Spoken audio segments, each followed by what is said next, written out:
Ngayon napansin nyo kung umihi ka, ang dami. O kaya konti. O kaya mas madalas. O kaya mas madalang. Ayan po yung pagbabago na dapat una nyong obserbahan. Pangalawa, napansin nyo parang ngayon ihing-ihi ka na. Ang bigat ng pressure dyan sa may puson nyo. Tapos hindi ka pa nakarating ng CR, lumabas na. Parang hindi mo mapigilan.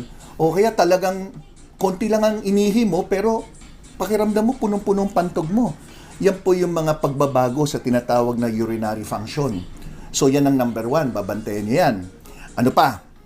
Number 2, difficulty or pain in urination. Aba, nahirapan ka umihi. Masakit pag umihi. Putol-putol pag ihi. O kaya hindi ka talaga makaihi. So kung kayo po'y nakakaramdam ng ganyan, huwag nyo pong baliwalain. Kasi marami po ako mga naging pasyente na okay naman, minsan uminom lang ako maraming tubig, maganda na yung buga ng ihi ko.